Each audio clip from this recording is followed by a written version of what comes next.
वसुदेवसुतं देवं कंसचाणूरमर्दनं देवकी परमानन्दं કૃષ્ણં વંદે જગદ્ગુરુ. જય શ્રી કૃષ્ણ મિત્રો, ઉત્સવનો મહિમા ચેનલમાં આપનું સ્વાગત છે. મહર્ષિ વેદવ્યાસ રચિત શ્રીમદ ભાગવત મહાપુરાણ સ્કંધ 2 અધ્યાય 7મો ભગવાનના લીલા અવતારોની કથા. બ્રહ્માજી કહે છે, અનંત ભગવાને પ્રલય જળમાં ડૂબેલી પૃથ્વીનો ઉદ્ધાર કરવા માટે સમસ્ત યજ્ઞમય વરાહ શરીર ધારણ કર્યું હતું. આદિ દૈત્ય હિરણ્યાક્ષ જળમાં જ લડવા માટે તેમની સામે આવ્યો. જેમ ઇન્દ્રે પોતાના વજ્રથી પર્વતોની પાંખો કાપી નાખી હતી, તે જ રીતે વરાહ ભગવાને પોતાની દાઢોથી તેના ટુકડે ટુકડા કરી નાખ્યા. પછી તે પ્રભુએ રુચિ નામના પ્રજાપતિની પત્ની આકુતિના ગર્ભથી સુયજ્ઞના રૂપમાં અવતાર ધારણ કર્યો. તે અવતારમાં તેમણે દક્ષિણા નામની પત્નીથી સુયમ નામના દેવતાઓ ઉત્પન્ન કર્યા અને ત્રણેય લોકોના મહાસંકટ હરી લીધા. તેથી જ સ્વયંભૂ મનુએ તેમને હરિના નામે પોકાર્યા. હે નારદ, કરદમ પ્રજાપતિના ઘેર દેવહૂતિના ગર્ભથી 9 બહેનો સાથે ભગવાને કપિલના રૂપમાં અવતાર લીધો. તેમણે પોતાની માતાને તે આત્મજ્ઞાનનો ઉપદેશ કર્યો, જેનાથી તેણે આ જન્મમાં પોતાના હૃદયને ત્રણેય ગુણોની આસક્તિથી ઉત્પન્ન થનાર મળને ધોઈને કપિલ ભગવાનના વાસ્તવિક સ્વરૂપને પ્રાપ્ત કરી લીધું.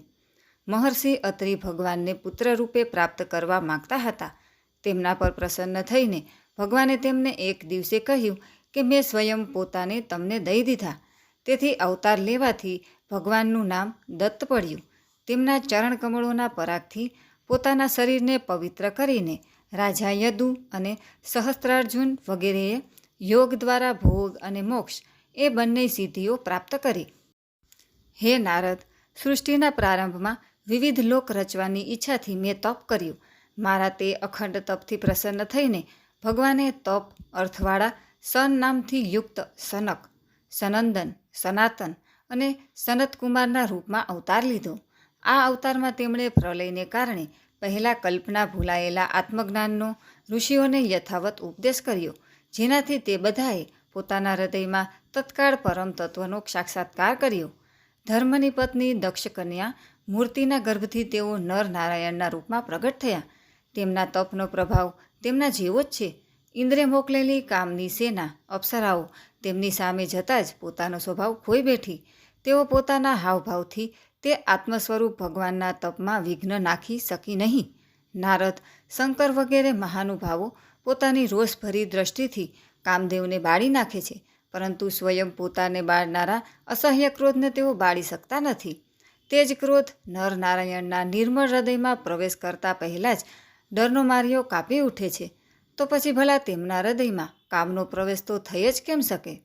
પોતાના પિતા રાજા ઉત્તાનપાદની પાસે બેસેલા 5 વર્ષના બાળક ધ્રુવને તેમની સાવકી માતા સુરુચિએ પોતાના વચન બાણોથી વીંધ્યા. આટલી નાની અવસ્થા હોવા છતાંય તેઓ તે જ્ઞાનીને લીધે તપ કરવા વનમાં ગયા. તેમની પ્રાર્થનાથી પ્રસન્ન થઈને ભગવાન પ્રગટ થયા અને તેમણે ધ્રુવને ધ્રુવપદનું વરદાન આપ્યું. આજે પણ દિવ્ય મહર્ષિઓ ધ્રુવની ઉપર નીચે પ્રદક્ષિણા કરતાં કરતાં તેમની સ્તુતિ કરતા રહે છે. કુરમાર્ગગામી દ્વેનના ઐશ્વર્ય અને પૌરુષ બ્રાહ્મણોના હુંકારરૂપી વજ્રથી બળીને ભસ્મ થઈ ગયા. તે નરકમાં પડવા લાગ્યો. ઋષિઓની પ્રાર્થનાથી ભગવાને તેના શરીર મંથનથી પૃથુના રૂપમાં અવતાર ધારણ કરીને તેને નરકોમાંથી ઉગાર્યો અને આ પ્રમાણે પુત્ર શબ્દને ચરિતાર્થ કર્યો. તે જ અવતારમાં પૃથ્વીને ગાય બનાવીને તેમણે તેમાંથી જગત માટે સમસ્ત ઔષધિઓનું દોહન કર્યું. રાજા નાભીની પત્ની સુદેવીના ગર્ભથી ભગવાને ઋષભદેવના રૂપમાં જન્મ લીધો. આ અવતારમાં સમસ્ત આસક્તિઓથી રહિત થઈને પોતાની ઇન્દ્રિયો અને મનનું અત્યંત સમન કરીને તથા પોતાના સ્વરૂપમાં સ્થિત થઈને સમદર્શીના રૂપમાં તેમણે જળની જેમ યોગચર્યાનું આચરણ કર્યું. આ સ્થિતિને મહર્ષિઓ પરમહંસપદ અથવા અવધૂતચર્યા કહે છે. આ પછી સ્વયં તે જ યજ્ઞ પુરુષે મારા યજ્ઞમાં સ્વર્ણ જેવી કાંતિવાળા હયગ્રીવના રૂપમાં અવતાર લીધો. ભગવાનનો તે વિગ્રહ વેદમય, યજ્ઞમય અને સર્વદેવમય છે. તેમની જ નાસિકામાંથી શ્વાસ રૂપે વેદવાણી પ્રગટ થઈ. ચાક્ષુષ મન્વંતરના અંતમાં ભાવિ મનુ સત્યવ્રતે મત્સ્યના રૂપમાં ભગવાનને પ્રાપ્ત કર્યા. તે સમયે પૃથ્વીરૂપી નૌકાનો આશ્રય હોવાને કારણે તેઓ જ સમસ્ત જીવોના આશ્રય બન્યા. પ્રલયના તે ભયંકર જળમાં મારા મુખમાંથી ઝરેલા વેદોને લઈને તેઓ તેમાં જ વિહાર કરતા રહ્યા.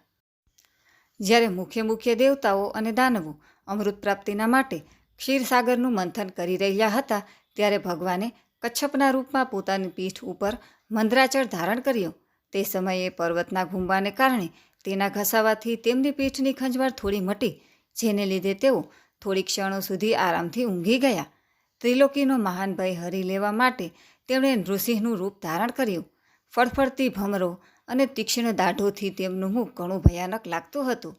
તેમને જોતાં જ હિરણ્યકશિપુ હાથમાં ગદા લઈને તેમના પર તૂટી પડ્યો, અને તેથી ભગવાન ઋષિએ દૂરથી જ તેને પકડી લઈને પોતાની જાંઘોમાં નાખ્યો, અને તે તરફડતો હોવા છતાં પણ પોતાના નખોથી તેનું પેટ ચીરી નાખ્યું.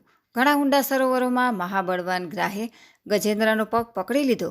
જ્યારે તે ઘણો થાક્યો અને ગભરાઈ ગયો, ત્યારે તેણે પોતાની સૂંઢમાં કમળ લઈને ભગવાનને પોકાર્યા. હે આદિપુરુષ, હે સમસ્ત લોકોના સ્વામી, હે શ્રવણ માત્રથી કલ્યાણ કરનાર. તેનો પોકાર સાંભળીને અનંત શક્તિના ભગવાન ચક્રપાણી નારાયણ ગરુડની પીઠ પર ચડીને ત્યાં આવ્યા, અને તેમણે પોતાના ચક્રથી ગ્રાહનું મસ્તક છેદી નાખ્યું. આ રીતે કૃપાળુ ભગવાને પોતાના શરણાગત ગજેન્દ્રની સૂંઢ સાહીને તેનો તે વિપત્તિમાંથી ઉદ્ધાર કર્યો. ભગવાન વામન અદિતિના પુત્રોમાં સૌથી નાના હતા, પરંતુ ગુણોની દૃષ્ટિએ તેઓ સૌથી મહાન હતા. કારણ કે યજ્ઞ પુરુષ ભગવાને આ અવતારમાં બલિનો સંકલ્પ છૂટતા જ સમસ્ત લોકોને પોતાના ચરણોથી માપી લીધા હતા. વામન બનીને તેમણે 3 ડગલા ભૂમિને બહાને બલિ પાસેથી બધી પૃથ્વી લઈ લીધી, પરંતુ એનાથી એ વાત પણ સિદ્ધ કરી દીધી કે સન્માર્ગ પર ચાલનારા મનુષ્યો પાસેથી ભગવાન હોય તો પણ તેમણે માંગીને જ લેવું જોઈએ. સમર્થ પુરુષોએ પણ તેને ઐશ્વર્યથી ચ્યુત કરવો જોઈએ નહીં. ભગવાનના ચરણોના પવિત્ર જળને પોતાના મસ્તક પર ધારણ કરનાર બલિને દેવોનું આધિપત્ય પ્રાપ્ત હતું. એને તે કોઈ મોટી વાત માનતો ન હતો, પણ તેણે પ્રતિજ્ઞા કર્યા પછી બીજું કશું જ ન ઈચ્છ્યું. એટલું જ નહીં, હું ભગવાનને માટે જ છું એવું જેણે પોતાના અંતર્મનથી માન્યું અને ભગવાનના ચરણ કમળ પોતાના મસ્તક ઉપર પધરાવ્યા, એ જ એનો સાચો પુરુષાર્થ હતો. હે નારદ, તમારા અત્યંત પ્રેમભાવથી પરમ પ્રસન્ન થઈને હંસના રૂપમાં ભગવાને તમને યોગ, જ્ઞાન અને આત્મતત્વને પ્રકાશિત કરનારા ભાગવત ધર્મનો ઉપદેશ આપ્યો, કે જે કેવળ ભગવાનના શરણાગત ભક્તોને જ સરળતાથી મળે છે.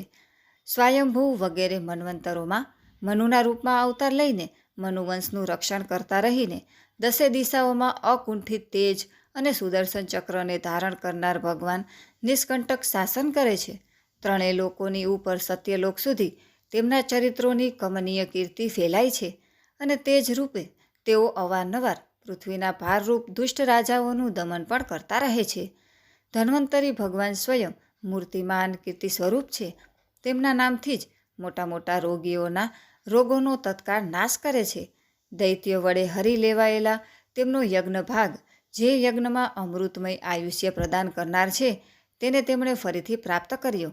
તેમણે જ અવતાર લઈને સંસારમાં આયુર્વેદનું પ્રવર્તન કર્યું. એ જ ભગવાને ઉગ્ર પરાક્રમવાળા મહાત્મા પરશુરામે રૂપે ભાગ્યવશાત વિનાશ માટે જ વધી ગયેલા, બ્રાહ્મણોનો દ્રોહ કરનારા અને જેમણે પોતાના માર્ગ છોડી દીધો છે, તેના ફળ સ્વરૂપે નરકની પીડાને પ્રાપ્ત થનારા તથા પૃથ્વી માટે કંટકરૂપ એવા ક્ષત્રિય સમુદાયનો પોતાના ઘોર પરશુની તીક્ષ્ણ ધારથી વારંવાર સંહાર કર્યો. 21 વખત સંહાર કર્યો. માયાપતિ ભગવાને આપણા પર અનુગ્રહ કરવા માટે પોતાની કળાઓ ભરત, શત્રુઘ્ન અને લક્ષ્મણની સાથે શ્રીરામના રૂપમાં ઈક્ષ્વાકુ વંશમાં અવતાર લઈને પોતાના પિતાની આજ્ઞાનું પાલન કરવા પોતાની પત્ની અને ભાઈ સાથે વનમાં નિવાસ કર્યો. તે જ સમયે તેમનાથી વિરોધ કરવાથી રાવણ તેમના હાથે માર્યો ગયો. ત્રિપુર વિમાનને બાળી મૂકવા ઉદ્યત થયેલા શંકરની જેમ ભગવાન શ્રીરામ જે સમયે શત્રુની નગરી લંકાને ભસ્મ કરવા માટે સમુદ્ર કિનારે પહોંચ્યા, તે સમયે તેમના પ્રિય પત્ની સીતાજીના વિયોગને કારણે વૃદ્ધિ પામેલા ક્રોધાગ્નિથી તેમની આંખો એટલી લાલ થઈ ગઈ કે તેમની દ્રષ્ટિથી જ સમુદ્રના મગરમચ્છ, સાપ, ગ્રાહ વગેરે જીવો સંતપ્ત થવા લાગ્યા અને ભયથી થરથર કંપતા સમુદ્રે ઝટપટ તેમને માર્ગ આપી દીધો. રાવણના કઠોર વક્ષસ્થળથી ભટકાઈને ઇન્દ્રના વાહન ઐરાવતના દાંત તૂટીને ચૂર ચૂર થઈ ચારે દિશાઓમાં વિખેરાઈ ગયા. તેથી દિશાઓ પણ સફેદ થઈ ગઈ. ત્યારે ઘમંડથી ફૂલાઈને અટ્ટહાસ કરનારો રાવણ જ્યારે શ્રી રામચંદ્રના પત્ની સીતાજીને હરી લાવ્યો ત્યારે શ્રી રામની સામે યુદ્ધભૂમિમાં ગર્વપૂર્વક લડવા આવ્યો અને ભગવાન શ્રી રામના ધનુષ્ય ટંકારથી જ તેનો ઘમંડ અને પ્રાણ ગુમાવી બેઠો. જે સમયે વિપુલ માત્રામાં દૈત્યો પૃથ્વીને ત્રસ્ત કરશે તે સમયે તેનો ભાર ઉતારવા માટે ભગવાન પોતાના ગૌરવવર્ણ અને કૃષ્ણવર્ણના રૂપમાં બલરામ અને શ્રી કૃષ્ણના રૂપમાં કલા અવતાર ધારણ કરશે. તેઓ પોતાનો મહિમા પ્રગટ કરવા માટે એટલા અદ્ભુત ચરિત્રો કરશે કે સંસારના મનુષ્યો તેમની લીલાઓનું રહસ્ય બિલકુલ સમજી શકશે નહીં. બાળપણમાં જ પૂતનાના પ્રાણ હરી લેવા 3 મહિનાની ઉંમરે જ પગ ઉલાળીને ઘણું ભારે સકટ એટલે કે ગાડું ઉલટાવી નાખ્યું અને ગોઠણભેર ચાલતા ચાલતા આકાશને અડનારા યમલાર્જુન વૃક્ષોની વચ્ચે પેસીને તેમને ઉખેડી નાખ્યા. આ બધા એવા કામ છે કે જે ભગવાન સિવાય અન્ય કોઈ કરી શકે નહીં. જ્યારે કાલિય નાગના વિષથી દૂષિત થયેલા યમુનાના જળ પીને વાછરડા અને ગોપ બાળકો મરી જશે ત્યારે તેઓ પોતાની સુધાપૂર્ણ કૃપા દ્રષ્ટિની વૃષ્ટિથી જ તેમને જીવતા કરી દેશે અને યમુનાના જળને શુદ્ધ કરવા માટે તેઓ તેમાં વિહાર કરશે તથા અત્યંત ભયાનક ઝેરવાળા પરાક્રમી અને જીભ લપકારતા કાલિય નાગને ત્યાંથી કાઢી મૂકશે. આ ભગવાનનું કેવું દિવ્ય કર્મ હશે કે તે જ દિવસે રાત્રિના સમયે બલરામ સહિત બધા લોકો યમુના કિનારે સૂકા ઘાસના વનમાં મીઠી નિદ્રામાં સૂતા હશે. ત્યારે એકાએક ચારે બાજુ દાવાનળ સળગતા વ્રજવાસીઓના પ્રાણ સંકટમાં આવી પડતા હે કૃષ્ણ બચાવો બચાવો, અમારું રક્ષણ કરો એવો પોકાર કરતા તેમની આંખો બંધ કરાવી દાવાગ્નિથી બચાવી ભગવાન તેમને વ્રજમાં લઈ જશે. આજ તો ભગવાનની અકળ લીલા છે જે કોઈના બંધનમાં ક્યારેય આવતા નથી. તે ભગવાનને બાંધવા માટે જ્યારે માતા જશોદાજી જે દોરડા લાવશે તે બધા ટૂંકા પડશે. છેવટે તો કૃપા કરી બંધાઈ જ જશે. ત્યાર પછી શ્રી કૃષ્ણને બગાસું આવતા મા જશોદાજી તેમના મુખમાં અનેક બ્રહ્માંડો જોઈને વિસ્મિત થઈ જશે. ત્યારે ભગવાન તેમને જ્ઞાન આપી તેમના મનનું સમાધાન કરશે. તેઓ નંદબાબાને અજગરના ભયમાંથી અને વરુણના પાસમાંથી છોડાવશે. મય દાનવનો પુત્ર વ્યોમાસુર જ્યારે ગોપ બાળકોને પહાડની ગુફાઓમાં પૂરી દેશે ત્યારે તેઓ તેમને પણ ત્યાંથી બચાવી લાવશે. ગોકુળના લોકોને કે જેઓ આખો દિવસ તો કામધંધામાં વ્યાકુળ રહે છે અને રાત્રે અત્યંત થાકીને સૂઈ જાય છે તેમને તેઓ સાધનાહીન હોવા છતાંય એ પોતાના પરમધામમાં લઈ જશે. હે નિષ્પાપ નારદ, જ્યારે શ્રી કૃષ્ણની સલાહથી ગોપલોકો ઇન્દ્રનો યજ્ઞ બંધ કરી દેશે ત્યારે ઇન્દ્ર વ્રજભૂમિનો વિનાશ કરવા માટે ચારે બાજુથી મુસળધાર વરસાદ વરસાવશે. તેમાંથી તેમનું અને તેમના પશુઓનું રક્ષણ કરવા માટે ભગવાન કૃપાધીન થઈને 7 વર્ષની ઉંમરે જ 7 દિવસો સુધી ગોવર્ધન પર્વતને એક જ હાથે છત્રક પુષ્પની જેમ રમતમાં જ ધારણ કરી લેશે. વૃંદાવનમાં વિહાર કરતાં કરતાં શરદ પૂર્ણિમાની રાત્રિના સમયે ચંદ્રમાની ચારે બાજુ ખીલેલી ઉજ્જવળ ચાંદનીમાં રાસ રમવાની ઈચ્છાથી શ્રી કૃષ્ણ દ્વારા ગોપીઓને આમંત્રિત કરનારા મધુર વેણુનાદને સાંભળીને શ્રી કૃષ્ણ મિલનની તીવ્ર લાલસાથી અને શ્રી કૃષ્ણ સાથેના મહારાસ દ્વારા પરમાનંદની અનુભૂતિ કરનારી ગોપીઓને જ્યારે કુબેરનો પુત્ર શંખચૂડ હરી જશે ત્યારે ભગવાન તેનું મસ્તક છેદી ગોપીઓને છોડાવશે.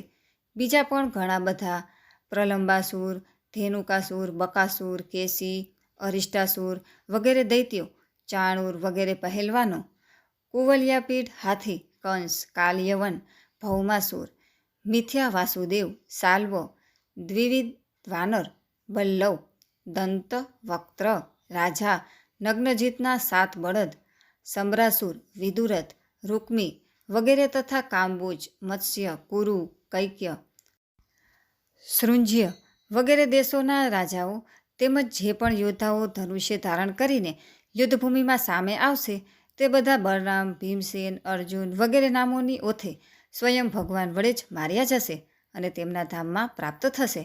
કાળક્રમે લોકોની સમજ ઓછી થઈ જાય છે, આયુષ્ય પણ ટૂંકું થવા લાગે છે. તે જ સમયે ભગવાન જ્યારે જુએ છે કે હવે આ લોકો મારું તત્વ બતાવનારી વેદવાણીને સમજવામાં અસમર્થ છે, ત્યારે પ્રત્યેક કલ્પમાં સત્યવતીના ગર્ભથી વ્યાસરૂપે પોતે જ પ્રગટ થઈને વેદરૂપી વૃક્ષનું વિભિન્ન શાખાઓના રૂપમાં વિભાજિત કરે છે. દેવતાઓના શત્રુ દૈત્યો, જેમને વૈદિક કર્મનો અધિકાર નથી, તે પણ વેદમાર્ગનો સહારો લઈને મય દાનવે બનાવેલા અદૃશ્ય વેગવાળા નગરોમાં રહીને યજ્ઞો કરશે અને લોકોનો સત્યાનાશ કરશે. ત્યારે ભગવાન લોકોની બુદ્ધિમાં મોહ અને અતિલોભ ઉત્પન્ન કરનારો વેશ ધારણ કરીને બુદ્ધના રૂપમાં ઘણા બધા ઉપધર્મોનો ઉપદેશ કરશે. કળિયુગના અંતે જ્યારે સત્પુરુષોના ઘરોમાં પણ ભગવત કથા થવામાં વિઘ્નો ઊભા થવા લાગશે, બ્રાહ્મણો, ક્ષત્રિયો અને વૈશ્યો પાખંડી થઈ જશે તથા શૂદ્રો રાજા બની જશે, ત્યાં સુધી કે ક્યાંય પણ સ્વાહા, સ્વધા અને વસટકારનો ધ્વનિ, દેવો પિતૃઓના યજ્ઞ શ્રાદ્ધની વાત સુદ્ધા સાંભળવા મળશે નહીં. ત્યારે કળિયુગનું શાસન કરવા માટે ભગવાન કલ્કી અવતાર ધારણ કરશે. જ્યારે સૃષ્ટિ રચનાનો સમય હોય છે, ત્યારે તપસ્યા, 9 પ્રજાપતિઓ, મરીચી આદિ ઋષિઓના અને મારા રૂપમાં જ્યારે સૃષ્ટિ રક્ષણનો સમય હોય છે, ત્યારે ધર્મ, વિષ્ણુ, મનુ, દેવતાઓ અને રાજાઓના રૂપમાં તથા જ્યારે સૃષ્ટિ પ્રલયનો સમય હોય છે, ત્યારે અધર્મ, રુદ્ર અને ક્રોધવશ નામના સર્પના તેમજ દૈત્યો વગેરેના રૂપમાં સર્વશક્તિમાન ભગવાનની માયા વિભૂતિઓ જ પ્રગટ થાય છે. કોઈ વ્યક્તિ ભલે પૃથ્વીના રજકણોની ગણતરી કદાચ કરી શકે, પરંતુ ભગવાનના પરાક્રમોની ગણતરી કરવી સંભવ નથી. ભગવાન જ્યારે ત્રિવિક્રમ અવતારમાં ત્રિલોકીને 2 ડગલામાં માપી રહ્યા હતા, ત્યારે તેમના ચરણોના અદમ્ય વેગથી સમસ્ત બ્રહ્માંડ ધ્રુજવાની સ્થિતિમાં હતું, પરંતુ ભગવાને તેને સ્થિર રાખ્યું હતું. આ તેમનું કેવું અદ્ભુત પરાક્રમ છે! સમસ્ત સૃષ્ટિની રચના અને સંહાર કરનારની માયા તેમની એક શક્તિ છે.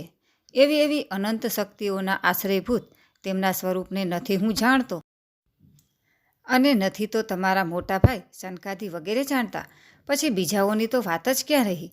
આદિદેવ ભગવાન શેષ પોતાના સહસ્ત્ર મુખોથી તેમના ગુણગાન કરતા રહ્યા છે, પરંતુ તેઓ હજી પણ તેમના અંતની કલ્પના કરી શક્યા નથી. જેઓ નિષ્કપટ ભાવે ભગવાનના ચરણારવિંદના આશ્રય થઈ જાય છે, અનંત ભગવાન તેમના પર દયા કરે છે અને તેઓ જ ભગવાનની દુસ્તર એવી દેવમાયાને પાર કરી જાય છે. અને તેમની કૂતરા, શિયાળના ભક્ષણ એવા શરીર, ઘર, પત્ની, પુત્રમાં હું અને મારું એવી આસક્તિ રહેતી નથી. પ્રિય નારદ, પરમ પુરુષની તે યોગમાયાને કોણ કોણ જાણે છે તે હું કહું છું. હું તથા તમે બધા, ભગવાન શંકર, દૈત્ય કુલભૂષણ પ્રહલાદ, શત્રુપા, મનુ, મનુપુત્રો પ્રિયવત વગેરે, પ્રાચીન, બર્હિષ, ઋભુ અને ધ્રુવ, અને આ સિવાય ઈક્ષ્વાકુ, પુરુરવા, મુચુકુંદ, જનક, ગાધી, રઘુ, અંબરીશ, સગર, ગય, યયાતિ વગેરે, તથા માંધાતા, અલર્ક, શતધન્વા, અનુ, રંતિદેવ, ભીષ્મ, બલિ, અમૃતરય, દિલીપ, સૌભરી, ઉત્તંક, શિબી, દેવલ, પીપ્પલાદ, સારસ્વ, ઉદ્ધવ, પરાશર, ભૂરિસેન તેમજ વિભીષણ, હનુમાન, સુકદેવ, અર્જુન, આષ્ટિસેન, વિદુર, શ્રુતદેવ વગેરે મહાત્માઓ પણ જાણે છે. ભગવાનના પ્રેમી ભક્તોના જેવો સ્વભાવ બનાવવાનો જેમને બોધ મળ્યો છે, તે સ્ત્રીઓ, હુણો, ભીલો અને પાપને કારણે પશુ પક્ષી વગેરે યોનિઓમાં રહેનારાઓ પણ ભગવાનની માયાનું રહસ્ય જાણી જાય છે અને આ સંસાર સાગરમાંથી હંમેશ માટે પાર ઉતરી જાય છે. તો પછી જે મનુષ્યો વૈદિક સદાચારનું પાલન કરે છે, તેમની બાબતમાં તો કહેવાનું જ શું હોય. પરમાત્માનું વાસ્તવિક સ્વરૂપ એકરસ, શાંત, અભય તેમજ કેવળ જ્ઞાન સ્વરૂપ છે. શુદ્ધ અને સમ છે, સત અસત બંનેથી પર છે. કોઈ પણ વૈદિક કે લૌકિક શબ્દનું તેને વર્ણવવાનું સામર્થ્ય નથી. અનેક પ્રકારના સાધનોથી સંપન્ન થનારા કર્મોનું ફળ પરમાત્મા તત્વ નથી. તેનાથી તો પ્રપંચની જ પ્રાપ્તિ થાય છે. બીજું તો શું, સ્વયં માયા પણ તે પરમાત્મા સ્વરૂપની સામે જવા પામતી નથી, લજવાઈને દૂર ભાગી જાય છે. પરમ પુરુષ ભગવાનનું તે જ પરમ પદ છે. મહાત્માઓ તેનો શોક રહિત અનંત આનંદ સ્વરૂપ બ્રહ્મના સ્વરૂપમાં સાક્ષાત્કાર કરે છે. સંયમશીલ મનુષ્યો તેનામાં પોતાના મનને સમાહિત કરીને સ્થિત થઈ જાય છે.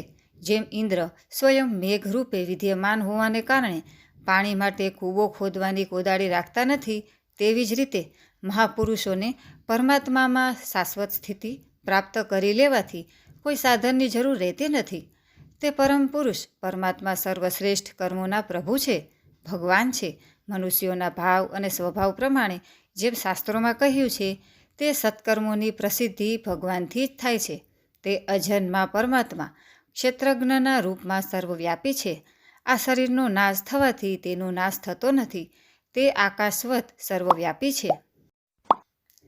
પુત્ર નારદ, સંકલ્પથી વિશ્વની રચના કરનારા 6 ઐશ્વર્યોથી સંપન્ન શ્રીહરિનું મેં તમારી આગળ સંક્ષેપમાં વર્ણન કર્યું. જે કંઈ કાર્ય, કારણ અથવા ભાવ અભાવ છે તે બધું ભગવાનથી ભિન્ન નથી, અને તેમ છતાં ભગવાન તો તેનાથી અલગ પણ છે જ. ભગવાને મને જે ઉપદેશ કર્યો હતો તે જ આ ભાગવત છે. આમાં ભગવાનની વિભૂતિઓનું સંક્ષિપ્ત વર્ણન છે. તમે એનો વિસ્તાર કરો. કોઈ પણ રીતે સૌના આશ્રય અને સર્વ સ્વરૂપ ભગવાન શ્રી હરિમાં લોકોની પ્રેમપૂર્ણ ભક્તિ થાય તેવો નિશ્ચય કરીને એનું વર્ણન કરો. જે મનુષ્યો ભગવાનની અચિંત્ય શક્તિ, માયાના વર્ણનનું અથવા બીજાઓએ કરેલા વર્ણનનું અનુમોદન કરે છે અથવા શ્રદ્ધાપૂર્વક નિત્ય શ્રવણ કરે છે, તેમનું ચિત્ત ક્યારેય માયાથી મોહિત થતું નથી. ઇતિ શ્રીમદ્ ભગવતે મહાપુરાણે પારમહંસ્યા સંહિતાયા દ્વિતીય સ્કંધે બ્રહ્મનારદ સંવાદે સપ્તમોધ્યાય. બીજા સ્કંધ અંતર્ગત બ્રહ્મનારદ સંવાદનો 7મો અધ્યાય સમાપ્ત. બોલો કૃષ્ણ કનૈયા લાલ કી જય. અધ્યાય 8મો. રાજા પરીક્ષિતના વિવિધ પ્રશ્નો. રાજા પરીક્ષિતે કહ્યું, હે ભગવાન, તમે વેદવેતાઓમાં શ્રેષ્ઠ છો. હું તમારી પાસેથી એ જાણવા ઈચ્છું છું કે જ્યારે બ્રહ્માજીએ નિર્ગુણ ભગવાનના ગુણોનું વર્ણન કરવા માટે નારદજીને આદેશ કર્યો ત્યારે તેમણે કોને કોને કયા રૂપમાં ઉપદેશ આપ્યો. એક તો અચિંત્ય શક્તિઓના આશ્રયભૂત ભગવાનની કથાઓ જ લોકોનું પરમ મંગળ કરનારી છે, અને બીજું સૌને ભગવાનના દર્શન કરાવવાનો દેવર્ષિ નારદનો સ્વભાવ છે. તમે તેમની વાતો મને અવશ્ય સંભળાવો. મહાભાગ્યવાન સુખદેવજી, તમે મને એવો ઉપદેશ કરો કે હું પોતાના આસક્તિ રહિત મનને શરૂઆતમાં ભગવાન શ્રી કૃષ્ણમાં તલ્લીન કરીને પોતાનું શરીર ત્યજી શકું. જે મનુષ્ય તેમની લીલાઓનું શ્રદ્ધાપૂર્વક નિત્ય શ્રવણ અને કથન કરે છે, તેમના હૃદયમાં તત્કાળ ભગવાન પ્રગટ થાય છે. શ્રી કૃષ્ણ કાનના છિદ્રો મારફત પોતાના ભક્તોના ભાવપૂર્ણ હૃદય કમળ પર જઈ બેસે છે, અને જેમ શરદ ઋતુ જળનું ગંદાપણું દૂર કરી દે છે, તેવી જ રીતે તેઓ ભક્તોના મનના મેલનો નાશ કરે છે. જેમ માર્ગના સમસ્ત ક્લેશોથી છૂટીને ઘરે આવેલો પથિક પોતાના ઘરને છોડતો નથી, તેમ જેનું હૃદય શુદ્ધ થઈ જાય છે તે એક ક્ષણ માટે પણ શ્રી કૃષ્ણના ચરણ કમળોને છોડતો નથી. હે ભગવાન, જીવનો પંચભૂતો સાથે કોઈ સંબંધ નથી, અને તેમ છતાં તેનું શરીર પંચભૂતોથી જ બને છે. તો શું સ્વભાવથી જ આમ બને છે કે પછી કશા કારણથી? આ વાતનો મર્મ તમે સંપૂર્ણપણે જાણો છો. તમે બતાવ્યું કે ભગવાનની નાભીમાંથી તે કમળ પ્રગટ થયું, જેમાં લોક રચના થઈ. આ જીવ પોતાના સીમિત અવયવોથી જેમ મર્યાદિત છે, તેમજ પરમાત્મા પણ સીમિત અવયવોથી મર્યાદિત છે શું? જેમની કૃપાથી સર્વભૂતમય બ્રહ્માજી પ્રાણીઓનું સર્જન કરે છે, જેમના નાભિકમળમાંથી ઉત્પન્ન થવા છતાં પણ જેમની કૃપાથી જ એ તેમના રૂપનું દર્શન કરી શક્યા હતા, તે સંસારની ઉત્પત્તિ, સ્થિતિ અને પ્રલયના હેતુભૂત સર્વાંતયામી અને માયાપતિ પરમ પુરુષ પરમાત્મા પોતાની માયાનો ત્યાગ કરીને કોનામાં કયા રૂપે નિવાસ કરે છે. પહેલાં તમે બતાવ્યું કે વિરાટ પુરુષના અંગોમાંથી લોક અને લોકપાલોની રચના થઈ, અને પછી એમ પણ બતાવ્યું છે કે લોક અને લોકપાલોના રૂપમાં તેના અંગોની કલ્પના થઈ. આ બંને વાતોનું તાત્પર્ય શું છે? મહાકલ્પો અને તેમની અંતર્ગત અવાંતર કલ્પો કેટલા છે? ભૂત, ભવિષ્ય અને વર્તમાન કાળનું અનુમાન કઈ રીતે કરવામાં આવે છે? શું સ્થૂળ દેહાભિમાની જીવોનું આયુષ્ય પણ બંધાયેલું છે? હે બ્રાહ્મણ શ્રેષ્ઠ, કાળની સૂક્ષ્મ ગતિ, ત્રુટિ વગેરે અને સ્થૂળ ગતિ, વર્ષ વગેરે કઈ રીતે જાણવામાં આવે છે? વિવિધ કર્મોથી જીવોની કેટલી અને કેવી ગતિઓ થાય છે? દેવ, મનુષ્ય વગેરે યોનિઓ સત્વ, રજસ, તમસ આ 3 ગુણોના ફળ સ્વરૂપે જ મળે છે. તે યોનિઓને ઈચ્છતા જીવોમાંથી કઈ કઈ યોનિમાં મેળવવા માટે કઈ રીતે કયા કર્મો સ્વીકારે છે? પૃથ્વી, પાતાળ, દિશા, આકાશ, ગ્રહો, નક્ષત્રો, પર્વતો, નદીઓ, સમુદ્રો, દ્વીપોની અને તેમનામાં રહેલા જીવોની ઉત્પત્તિ કેવી રીતે થાય છે? બ્રહ્માંડનું પરિમાણ અંદર અને બહાર એમ બંને પ્રકારે બતાવો. સાથે સાથે જ મહાપુરુષના ચરિત્ર, વર્ણાશ્રમના પ્રકારો અને તેમના ધર્મોનું નિરૂપણ કરો. યુગોના પ્રકારો, તેમના પરિમાણ અને તેમના અલગ અલગ ધર્મો તથા ભગવાનના વિભિન્ન અવતારોના પરમ આશ્ચર્યપૂર્ણ ચરિત્રો પણ કહી બતાવો. મનુષ્યોના સામાન્ય અને વિશેષ ધર્મો ક્યાં ક્યાં છે, વિભિન્ન વ્યવસાયવાળા લોકોના, રાજર્ષિઓના અને વિપત્તિગ્રસ્ત લોકોના ધર્મોનો પણ ઉપદેશ કરો. તત્વોની સંખ્યા કેટલી છે, તેમના સ્વરૂપ અને લક્ષણો શા છે, ભગવાનની આરાધનાની અને અધ્યાત્મ યોગની વિધિ શું છે, યોગેશ્વરોને કયા કયા ઐશ્વર્યો પ્રાપ્ત થાય છે અને અંતે તેમને કેવી ગતિ મળે છે, યોગીઓનું લિંગ શરીર કેવી રીતે ભગ્ન થાય છે, વેદ, ઉપવેદ, ધર્મશાસ્ત્ર, ઇતિહાસ અને પુરાણોનું સ્વરૂપ અને તાત્પર્ય શું છે, સમસ્ત પ્રાણીઓની ઉત્પત્તિ, સ્થિતિ અને પ્રલય કેવી રીતે થાય છે, વાવ, કૂવા ખોદાવવા વગેરે, સ્માર્ત, યજ્ઞ, યાગ વગેરે વૈદિક તેમજ કામ્ય કર્મોની તથા અર્થ, ધર્મ, કામના સાધનોની વિધિ શી છે, પ્રલયના સમયે જે જીવો પ્રકૃતિમાં લીન રહે છે તેમની ઉત્પત્તિ કેવી રીતે થાય છે, પાખંડની ઉત્પત્તિ કેવી રીતે થાય છે, આત્માના બંધન અને મોક્ષનું સ્વરૂપ શું છે અને તે પોતાના સ્વરૂપમાં કેવી રીતે સ્થિત થાય છે, ભગવાન તો પરમ સ્વતંત્ર છે, તેઓ પોતાની માયા થકી કેવી રીતે ક્રીડા કરે છે અને તેને ત્યજીને સાક્ષીની જેમ ઉદાસીન કેવી રીતે થઈ જાય છે. હે ભગવાન, હું આ બધું તમને પૂછી રહ્યો છું. હું તમારે શરણે આવ્યો છું. હે મહામુનિ, તમે કૃપા કરીને આ બધી વાતોનું ક્રમશઃ તાત્વિક નિરૂપણ કરો.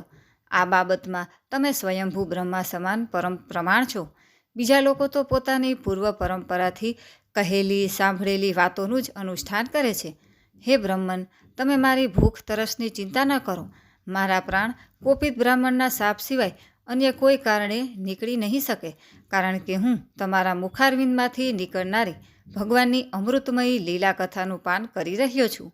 સૂતજી કહે છે, હે સૌનકાદી ઋષિઓ, જ્યારે રાજા પરીક્ષિતે સંતોની સભામાં ભગવાનની લીલા કથા સાંભળવા સારું આ પ્રમાણે પ્રાર્થના કરી, ત્યારે શ્રી સુખદેવજીને ઘણી પ્રસન્નતા થઈ. તેમણે તેમને તે જ વેદતુલ્ય શ્રીમદ ભાગવત મહાપુરાણ સંભળાવ્યું કે જે બ્રાહ્મ કલ્પના આરંભ સમયે સ્વયં ભગવાને બ્રહ્માજીને સંભળાવ્યું હતું. પાંડુવંશ શિરોમણી પરીક્ષિતે તેમને જે પ્રશ્નો કર્યા હતા તે બધાના ઉત્તરો તેઓ ક્રમશઃ આપવા લાગ્યા. ઇતિ શ્રીમદ ભગવતે મહાપુરાણે પારમહંસ્યા સંહિતાયા દ્વિતીય સ્કંધે પ્રશ્નવિધિના માષ્ટમોધ્યાય, બીજા સ્કંધ અંતર્ગત પ્રશ્નવિધિ નામનો 8મો અધ્યાય સમાપ્ત. બોલો કૃષ્ણ કનૈયાલાલ કી જય. અધ્યાય 9મો. બ્રહ્માજીએ કરેલું ભગવાનના ધામનું દર્શન અને ભગવાને તેમને કરેલો ચતુશ્લોકી ભાગવતનો ઉપદેશ. શ્રી સુખદેવજીએ કહ્યું, હે પરીક્ષિત, જેમ સ્વપ્નમાં જોવામાં આવતા પદાર્થો સાથે સ્વપ્નદ્રષ્ટાનો કોઈ સંબંધ હોતો નથી, તેવી જ રીતે શરીર વગેરેથી અતીત એવા અનુભવ સ્વરૂપ આત્માનો માયા વિના દ્રશ્ય પદાર્થો સાથે કોઈ સંબંધ હોઈ શકતો નથી. વિવિધ રૂપા માયાને કારણે આત્મા વિવિધ રૂપવાળો પ્રતીત થાય છે અને જ્યારે જીવ તેના ગુણોમાં રમમાણ થાય છે ત્યારે આ હું છું, આ મારું છે એ પ્રમાણે માનવા લાગે છે.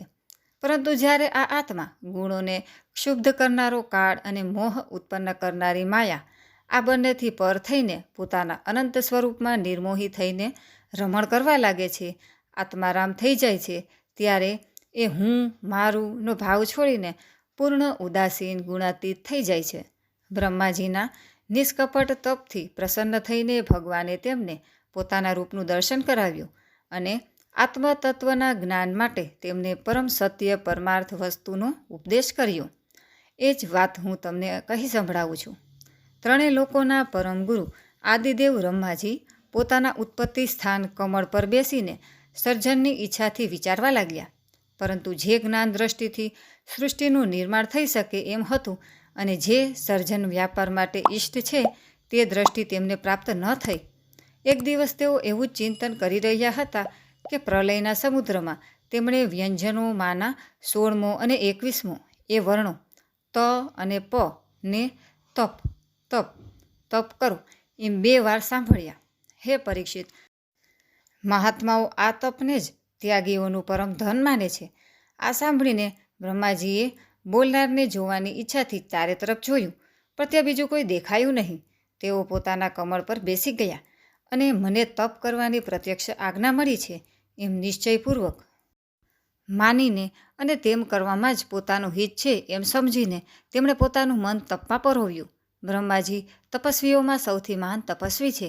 તેમનું જ્ઞાન અમોઘ છે. તેમણે તે સમયે 1000 દિવ્ય વર્ષો સુધી એકાગ્રચિત્તે પોતાના પ્રાણ, મન અને કર્મેન્દ્રિયો અને જ્ઞાનેન્દ્રિયોને વશ કરીને એવું તપ કર્યું કે જેથી તેઓ સમસ્ત લોકોને પ્રકાશિત કરવાને સમર્થ થઈ શક્યા. તેમના તપથી પ્રસન્ન થઈને ભગવાને તેમને તે લોક બતાવ્યો કે જે સર્વશ્રેષ્ઠ છે અને જેનાથી પર અન્ય કોઈ લોક નથી. તે લોકમાં કોઈ પણ પ્રકારના કલેશ, મોહ અને ભય નથી. જેમને ક્યારેય એકવાર પણ તેના દર્શનનું સૌભાગ્ય મળ્યું છે તે દેવતાઓ તેની વારંવાર સ્તુતિ કરતા રહે છે. તેમાં રજોગુણ, તમોગુણ અને એમનાથી મિશ્રિત સત્વગુણ પણ નથી. તેમાં કાળનો અને માયાનો પ્રભાવ નથી. તો પછી માયાજન્ય પદાર્થોનો પ્રભાવ તો કઈ રીતે હોઈ શકે?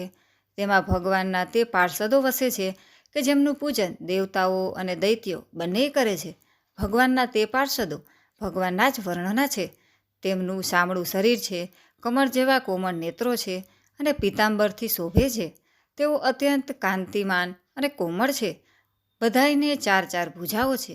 તેઓ સ્વયં તો અત્યંત તેજસ્વી છે જ. મણિજડિત સુવર્ણના તેજોમય આભૂષણો પણ ધારણ કરતા રહે છે. તેમની છબી પ્રવાલ, વૈદુર્યમણી અને ઉજ્જવળ કમળતંતુ જેવી છે. તેમના કાનોમાં કુંડળ, માથા પર મુગટ અને ગળામાં માળાઓ શોભે છે. જે રીતે આકાશ વીજળી સહિત વાદળોથી શોભે છે તેવી જ રીતે તે લોક મનોહર કામિનીઓની કાંતિથી યુક્ત મહાત્માઓના દિવ્ય તેજોમય વિમાનો થકી ઠેર ઠેર સુશોભિત થતું રહે છે. તે વૈકુંઠ લોકમાં લક્ષ્મીજી સુંદર રૂપ ધારણ કરીને પોતાની વિવિધ વિભૂતિઓ વડે ભગવાનના ચરણ કમળોની અનેક પ્રકારે સેવા કરે છે. ક્યારેક ક્યારેક તેઓ હિંડોળા પર બેસીને જ્યારે પોતાના પ્રિયતમ ભગવાનની લીલાઓનું ગાન કરવા લાગે છે ત્યારે તેમના સૌંદર્ય અને સૌરભથી ઉન્મત્ત થઈને સ્વયં બ્રહ્મણો પણ તે લક્ષ્મીજીનું ગુણગાન કરવા લાગે છે. બ્રહ્માજીએ જોયું કે તે દિવ્ય લોકમાં સમસ્ત ભક્તોના રક્ષક લક્ષ્મીપતિ, યજ્ઞપતિ અને વિશ્વપતિ ભગવાન વિરાજેલા છે. સુનંદ, નંદ, પ્રબલ, અર્હણ વગેરે મુખ્ય પાર્ષદો તે પ્રભુની સેવા કરી રહ્યા છે. તેમનું મુખકમળ પ્રસાદયુક્ત મધુર સ્મિતવાળું છે. આંખોમાં લાલ લાલ રેખાઓ છે. ઘણી મોહક અને મધુર દ્રષ્ટિ છે. એવું જણાય છે કે હમણાં જ પોતાના પ્રેમી ભક્તને સર્વસ્વનું દાન કરી દેશે. મસ્તક પર મુગટ, કાનોમાં કુંડળ અને ખભા પર પીતાંબર ઝગમગી રહ્યા છે. વક્ષઃ સ્થળ પર એક સોનેરી રેખા રૂપે શ્રી લક્ષ્મીજી વિરાજમાન છે અને સુંદર 4 ભુજાઓ છે. તેઓ એક સર્વોત્તમ અને બહુમૂલ્ય આસન પર વિરાજેલા છે.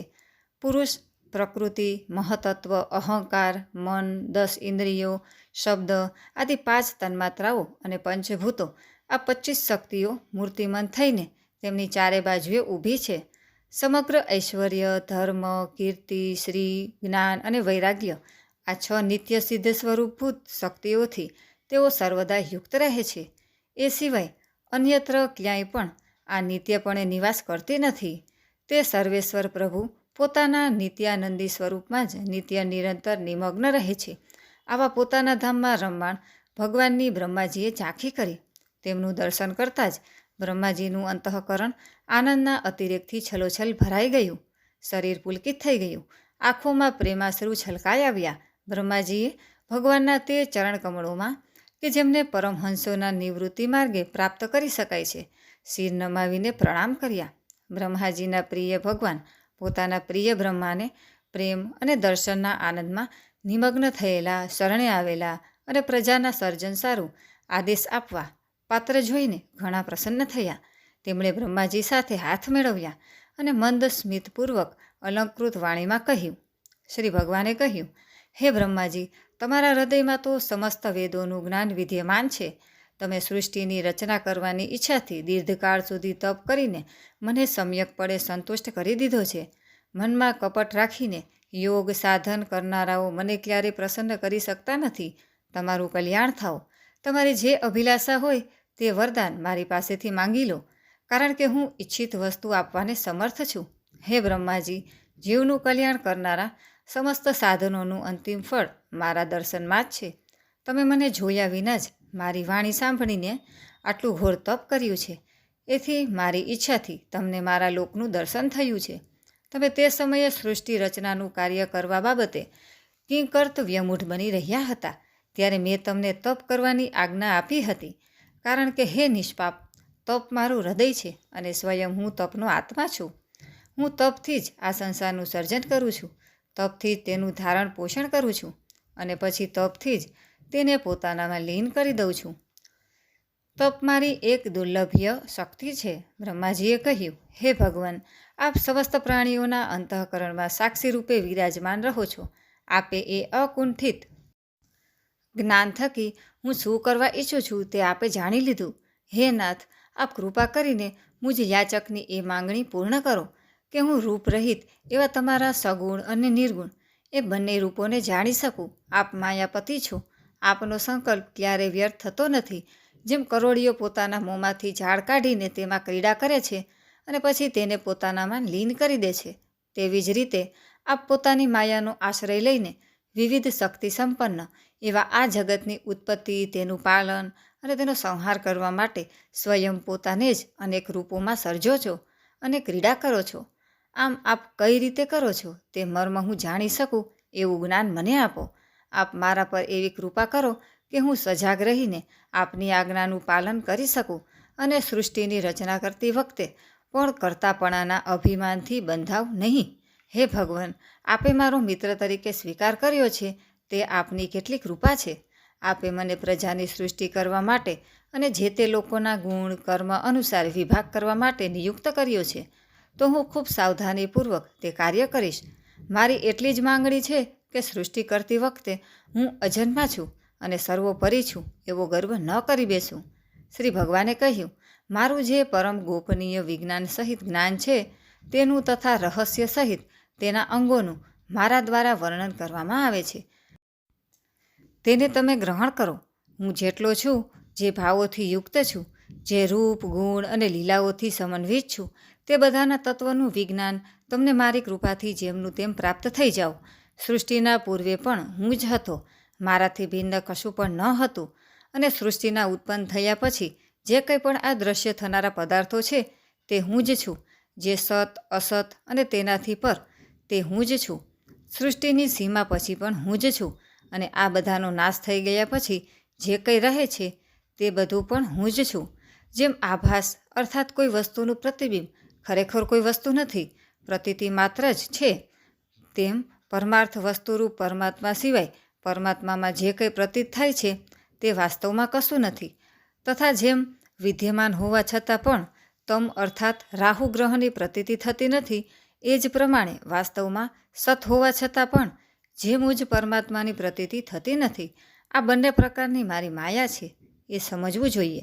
જેમ પ્રાણીઓના નાના મોટા શરીરોમાં 5 મહાભૂત પ્રવિષ્ટ પણ છે અને પ્રવિષ્ટ નથી પણ, એ જ પ્રમાણે તેમનામાં હું પ્રવિષ્ટ પણ છું અને વાસ્તવમાં હું પ્રવિષ્ટ નથી પણ. પરમાત્મા તત્વને જાણવાની ઈચ્છાવાળા મનુષ્ય વિધિ રૂપે અર્થાત પરમાત્મા આવા છે એવા ભાવથી તથા નિષેધ રૂપે અર્થાત પરમાત્મા આવા પણ નથી એવા ભાવથી એટલું જ જાણવું જરૂરી છે કે પરમાત્મા જ સર્વદસ અને સર્વકાળના વિદ્યમાન છે. તમે ઉત્કૃષ્ટ સમાધિ દ્વારા મારા આ સિદ્ધાંતમાં સારી રીતે સ્થિત થઈ જાઓ. એનાથી તમે કલ્પાંતરોમાં પણ ક્યારેય અને ક્યાંય પણ મોહિત થશો નહીં.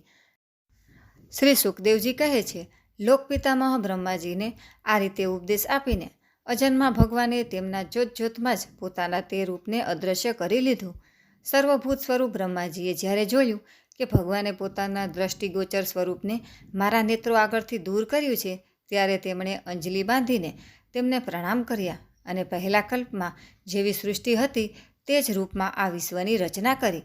એકવાર ધર્મપતિ પ્રજાપતિ બ્રહ્માજીએ સમસ્ત પ્રજાનું કલ્યાણ થાય એવા પોતાના સ્વાર્થની પૂર્તિ કરવા વિધિપૂર્વક યમ નિયમો ધારણ કર્યા.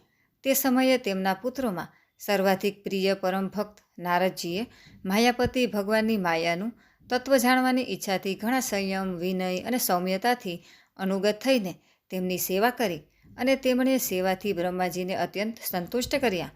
હે પરીક્ષિત, જ્યારે દેવર્ષિ નારદે જોયું કે મારા લોક પિતામહ પિતાજી મારા પર પ્રસન્ન છે, ત્યારે તેમણે તેમને આ જ પ્રશ્ન કર્યો કે જે તમે મને કરી રહ્યા છો.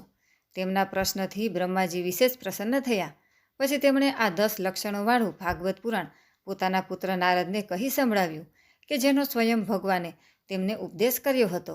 હે પરીક્ષિત, જે સમયે મારા પરમ તેજસ્વી પિતા વ્યાસજી સરસ્વતી તટે બેસીને પરમાત્માના ધ્યાનમાં મગ્ન હતા, તે સમયે દેવર્ષિ નારદજીએ તે જ ભાગવત તેમને કહી સંભળાવ્યું હતું.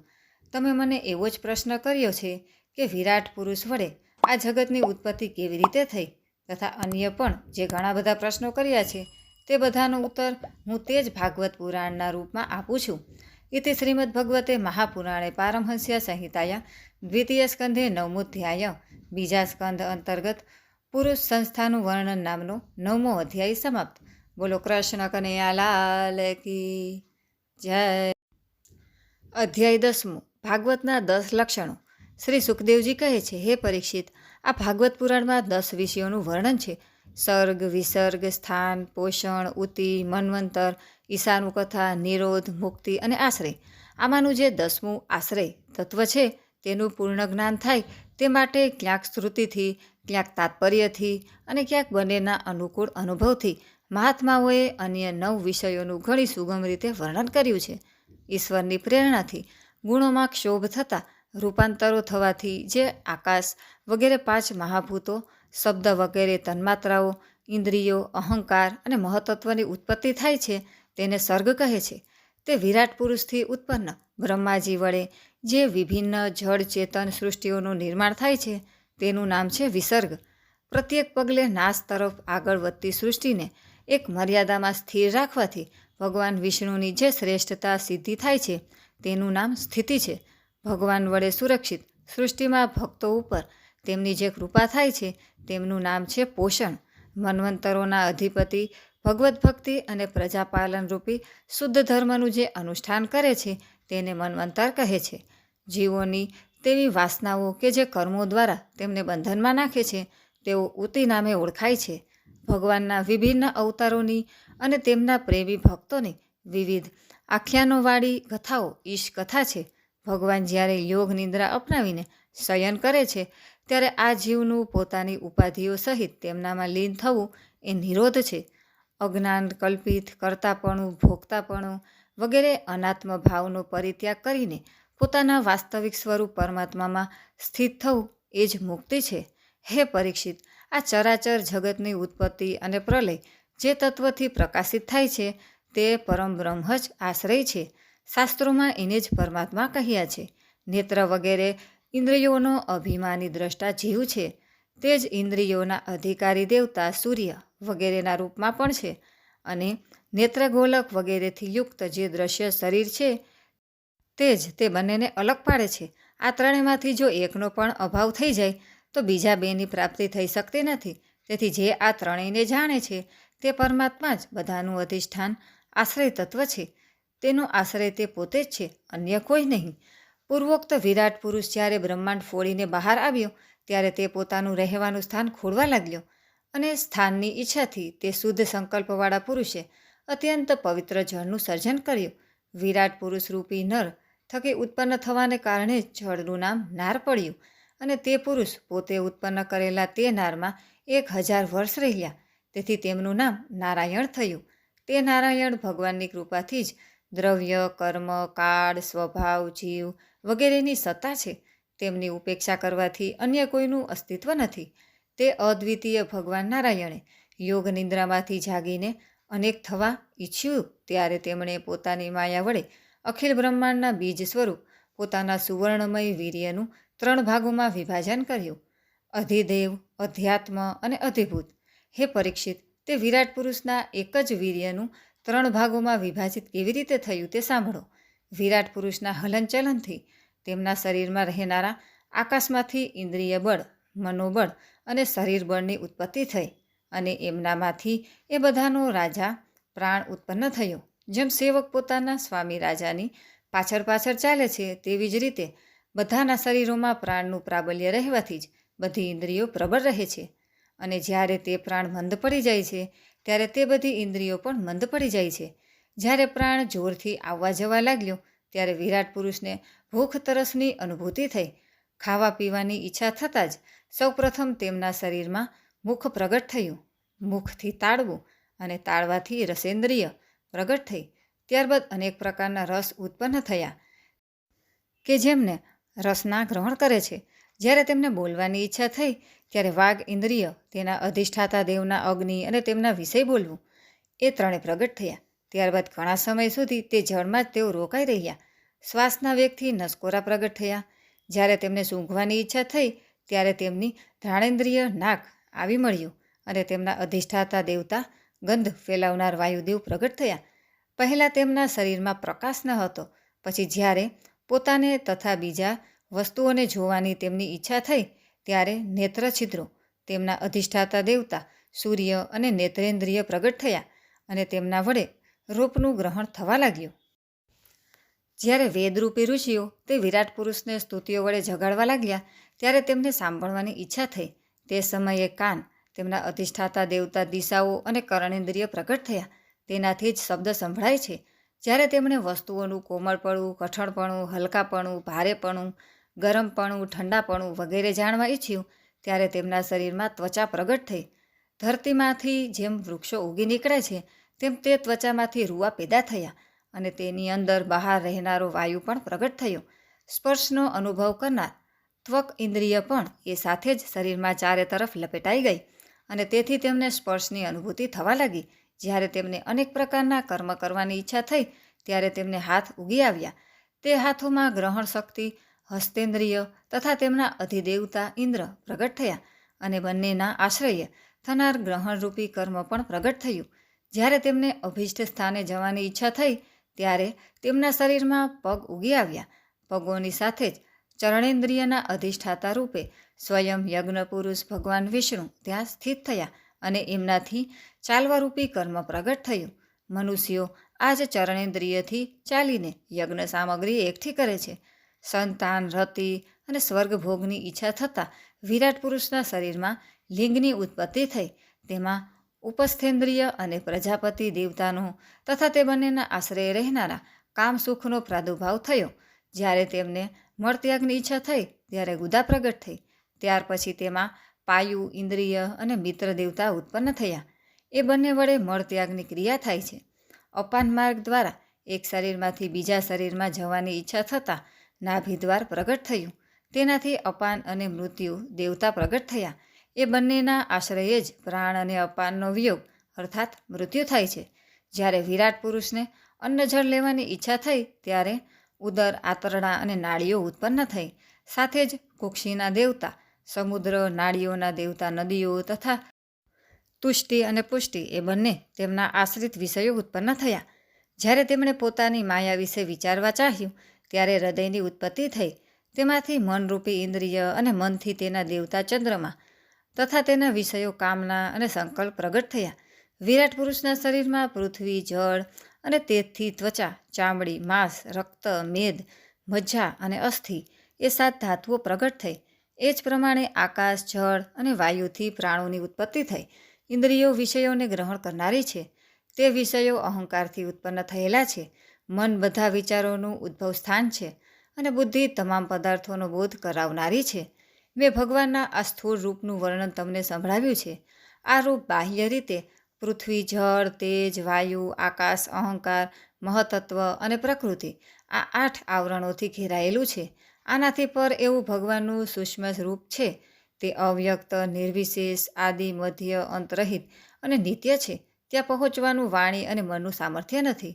મેં તમને ભગવાનના સ્થૂળ અને સૂક્ષ્મ, વ્યક્ત અને અવ્યક્ત 2 રૂપોનું વર્ણન સંભળાવ્યું. તે બંને ભગવાનની માયા વડે રચાયેલા છે. તેથી આ બંનેનો સ્વીકાર વિદ્વાન પુરુષો કરતા નથી.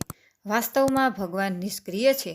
પોતાની શક્તિથી જ તેઓ સક્રિય બને છે અને પછી તો તેઓ બ્રહ્માનું અથવા વિરાટ રૂપ ધારણ કરીને વાચ્ય અને વાચકના શબ્દ અને અર્થના રૂપમાં પ્રગટ થાય છે અને અનેક નામો, રૂપો અને ક્રિયાઓ અપનાવે છે.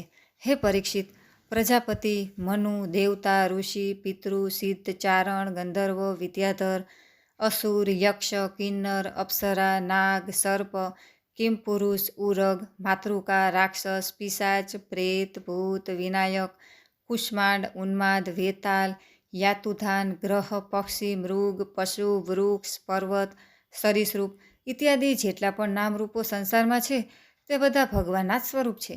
સંસારમાં ચર અને અચરના ભેદને લીધે બે પ્રકારના તથા જરાયુજ, અંડજ, સ્વેદજ અને ઉદ્ભીજના ભેદને લીધે 4 પ્રકારના જેટલા પણ જળચર, થળચર અને ખેચર પ્રાણીઓ છે તે તમામે તમામ શુભ, અશુભ અને શુભાશુભ મિશ્ર કર્મોનું ફળ છે. સત્વગુણના પ્રાધાન્યથી દેવતા, રજોગુણના પ્રાધાન્યથી મનુષ્ય અને તમોગુણના પ્રાધાન્યથી નારકીય યોનિઓ મળે છે. આ ગુણોમાં પણ જ્યારે એક ગુણ બીજા 2 ગુણોથી અભિભૂત થાય છે ત્યારે તે પ્રત્યેક ગતિના પણ વળી 3 પ્રકારો પડે છે. તે ભગવાન જગતના ધારણ પોષણ માટે ધર્મમય વિષ્ણુ રૂપે દેવતા, મનુષ્ય, પશુ પક્ષી વગેરે રૂપોમાં અવતાર લે છે તથા વિશ્વનું પાલન પોષણ કરે છે. પ્રલયનો સમય આવતા તે જ ભગવાન કાલાગ્નિ સ્વરૂપ રુદ્રનું રૂપ લઈને પોતે જ બનાવેલા આ વિશ્વને પોતાનામાં લીન કરી દે છે. જેમ વાયુ મેઘમાળાને લીન કરે છે તેમ. હે પરીક્ષિત, મહાત્માઓએ અચિંત્ય ઐશ્વર્યવાન ભગવાનનું આ રીતે વર્ણન કર્યું છે, પરંતુ તત્વજ્ઞાની મનુષ્યોએ માત્ર સર્જન, પાલન અને પ્રલય કરનાર તરીકે જ તેમનું દર્શન ન કરવું જોઈએ, કારણ કે તેઓ તો તેનાથી પર પણ છે. સૃષ્ટિ રચના વગેરે કર્મોનું નિરૂપણ કરીને પરમાત્મા સાથે કર્મનો કે કર્તૃત્વનો સંબંધ જોડ્યો નથી. એ તો માયાથી આરોપિત હોવાને કારણે કર્તૃત્વનો નિષેધ કરવા માટે જ છે. આ મેં બ્રહ્માજીના મહાકલ્પના અવાંતર કલ્પો સાથે વર્ણન કર્યું છે. સૃષ્ટિનો કર્મ બધા કલ્પોમાં એક સરખો છે. જુદાપણું છે તો માત્ર એટલું જ કે મહાકલ્પના પ્રારંભમાં પ્રકૃતિમાંથી ક્રમશઃ મહતત્વો વગેરેની ઉત્પત્તિ થાય છે અને કલ્પોના પ્રારંભમાં પ્રાકૃત સૃષ્ટિ તો જેમની તેમ જ રહે છે. ચરાચર પ્રાણીઓની વૈકૃત સૃષ્ટિ નવા રૂપે થાય છે. હે પરીક્ષિત, કાળના પરિમાણનું તથા કલ્પ અને તેની અંતર્ગત મન્વંતરોનું વર્ણન આગળ ઉપર કરીશું. હવે તમે પાદ્મકલ્પનું વર્ણન સાવધાન થઈને સાંભળો. સૌનકજીએ પૂછ્યું, હે સૂતજી, તમે અમને કહ્યું હતું કે ભગવાનના પરમ ભક્ત વિદુરજીએ પોતાના ત્યજવા અતિ દુષ્કર એવા કુટુંબીજનોને ત્યજીને પૃથ્વીના વિભિન્ન તીર્થોમાં વિચરણ કર્યું હતું. તે યાત્રામાં મૈત્રેય ઋષિ સાથે તેમની આધ્યાત્મિક વિષયક વાતચીત ક્યાં થઈ અને તેમના પૂછવાથી મૈત્રેયજીએ કયા તત્વનો ઉપદેશ કર્યો. હે સૂતજી, તમારો સ્વભાવ ઘણો જ સૌમ્ય છે. તમે અમને વિદુરજીનું તે ચરિત્ર સંભળાવો. તેમણે પોતાના ભાઈ ભાંડુઓનો ત્યાગ શા માટે કર્યો અને પછી તેઓ પાછા શા માટે આવ્યા? સૂતજીએ કહ્યું, હે સૌનકાદી ઋષિઓ, રાજા પરીક્ષિતે પણ આ જ પ્રશ્ન કર્યો હતો. તેમના પ્રશ્નના ઉત્તરમાં શ્રી સુખદેવજી મહારાજે જે કંઈ કહ્યું હતું તે જ હું તમને કહું છું. સાવધાન થઈને સાંભળો. इति श्रीमद्भगवते महापुराणे वैयासिक्यामष्टा दशसाहस्रया पारमहंस्या संहिताया द्वितीयस्कन्धे पुरुष संस्थानु वर्णनम नाम 10मोऽध्याय। बीजो स्कंध अंतर्गत पुरुष संस्थानु वर्णन नामनो 10मो अध्याय समाप्त। इति द्वितीय स्कंध समाप्त। बीजो स्कंध समाप्त। बोलो कृष्ण कन्हैया लाल की जय।